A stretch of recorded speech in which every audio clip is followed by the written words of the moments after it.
glycerol into glucose than the normal mice, and that's completely prevented in the liver-specific CHB knockout mice. And you can see that the levels of glucose-6-phosphatase protein are induced in wild-type mice on a high-fructose diet, and that's prevented in the liver-specific CHB knockout mice. So this is consistent with our prior work, and really shows that liver, and in particular liver CHREBP, contributes to multiple aspects of fructose-induced metabolic disease. And so just to summarize this first part of the talk, fructose consumption activates hepatic CHP, which regulates hepatic metabolic gene expression programs, including lipogenesis. CHP stimulates glucose-6-phosphatase expression to drive glucose production, and this is dominant over insulin's ability to suppress it. And hepatic CHP is essential for fructose-induced metabolic disease. So I'm gonna digress here for a minute, but we'll bring this back to fructose and CHRB function. I assure you. But this is some really pioneering work now performed almost a decade ago by Chris Newgard, who was at Duke, and this will become, as you'll see, a collaboration that evolved after my move to Duke University 2 years ago, and I was really fortunate to be able to develop this project in collaboration with Chris Newgard and Philip White, who's really an excellent postdoctoral fellow, now a junior investigator at Duke, who started in his own lab. But this was work done by Christopher Newgard 10 years ago, when metabolomics was just emerging on the scene as a new way to investigate metabolic disease. And Chris was looking for new biomarkers or biosignatures of insulin resistance. And he did metabolomics on lean versus healthy people, and found that the metabolite signature that most strongly associated with insulin resistance in people was this signature that included valine, leucine, and isoleucine, as well as some other amino acids and acylcarnitines. And this valine, leucine, and isoleucine are the 3 branched-chain amino acids. And really, using sophisticated technology, he had rediscovered something that had been discovered quite some time ago by George Cahill in the 60s, that amino acids, in particular the branched-chain amino acids, are elevated in obese people, obese insulin-resistant people. And since George Cahill's finding and this rediscovery of this phenomenon by Chris Newgard, there have been a large number of studies from many groups throughout the world that really show that this branched-chain amino acid signature is one of the best biomarkers of insulin resistance. And not only is it a biomarker of obesity or insulin resistance, but it's a prognostic marker for the development of type 2 diabetes in the future. It's one of the best prognostic markers for the success of interventions like bariatric surgery. So in patients who undergo bariatric surgery, if you detect an early drop in the branched-chain amino acids, they are more likely, their diabetes is more likely to be cured, and in fact they lose more weight. And it's also responsive to efficacious interventions like GLP-1 receptor agonists. And it's clear that there are polymorphisms in this gene, this PPM1K, which I'll talk about a little bit more, which regulate branched-chain amino acid levels and also associate for risk with type 2 diabetes. So there seems to be this interesting connection between branched-chain amino acid metabolism and insulin resistance and risk for diabetes that we don't really understand very well. So branched-chain amino, I'm not going to go through this whole chart, don't worry. Branched-chain amino acids, valine, isoleucine, leucine, the first step in their metabolism is a transamination reaction. And then the second step, which is the rate-determining step, is dehydrogenation by this complex called branched-chain ketoacid dehydrogenase. It's shared in common with all 3 of these amino acids. And it's regulated by this kinase called branched-chain dehydrogenase kinase, and this phosphatase, PPM1K. So when this kinase phosphorylates this thing, it gets inhibited, and you can't metabolize branched-chain amino acids. And when it's dephosphorylated by this, it becomes active again, and you can catabolize your branched-chain amino acids. And this is work from Chris Lynch and Peng Shi that showed that it's really the liver BCKDH activity that seems to determine the increase in circulating branched chain amino acids associated with obesity.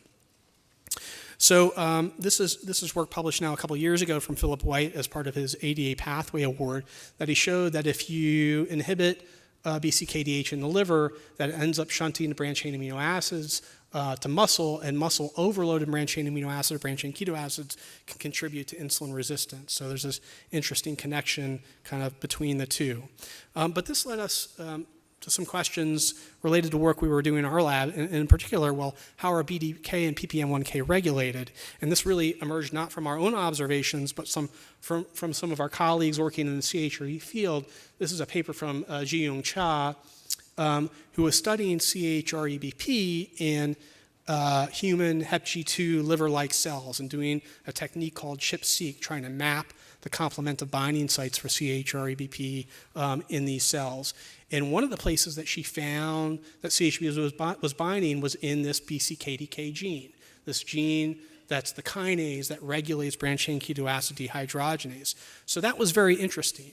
And right away, when we saw this, we went back to our CHB knockout mice and our overexpression models and looked at this in our mice, and we didn't see anything. There was no regulation of BCKDK in any of our mouse models where we manipulated CHREBP. And this puzzled us and bothered us for a while. And then we got to thinking, well, this is a human cell line. And then we had incidentally generated some data in rats where we did see regulation of BCKDK on a high fructose diet. So maybe there's just a problem in the mice, and that turns out to be true. So this is the human BCKDK gene. And these little bumps here are areas in the genome that are promoters or enhancers for this gene. And this little arrow here is where the carbohydrate response element is. This is where CHB binds in the genome in relation to this gene. And you can see this is really well conserved throughout mammals, except for two, mice and rabbits. So mice and rabbits have lost regulation of this enzyme by CHREBP. However, it's conserved throughout the rest of mammalia. So then we went back to rats, and we just took some rats, these are wild-type rats, and fasted them overnight and then refed them a chow versus a high fructose diet. And you can see that high fructose refeeding robustly activated CHB beta in the livers of these rats. There was a 40-fold increase in a few hours of refeeding. You see marked upregulation of the canonical targets like pyruvate kinase, fatty acid synthase, ATP citrate lyase, and then you also see robust upregulation of branched chain ketoacid dehydrogenase kinase. And you actually see downregulation of this phosphatase, the thing that opposes branched chain ketoacid dehydrogenase kinase in regulating BCKDH. So we went one step further. We made a virus that we could inject into the rat so we could overexpress CHREBP in the livers of rats to see, is this effect really being mediated by CHREBP, or is this some other fructose-related pathway? So giving these rats, we injected them with actually the mouse CHB beta, but it turns out they're similar enough. They work in both animals. When we transduce mouse CHB beta into the liver of these rats, we see marked upregulation of branched chain ketoacid dehydrogenase kinase and repression of PPM1K, which says that it's really CHREBP that's regulating this key node in branched chain amino acid metabolism. Furthermore, again in collaboration with Michelle Lai, we showed that in human liver biopsies, CHB beta expression strongly correlates with BCKDK expression, this kinase. So I'm going to move fast because I'm running out of time, is what this clicker tells me.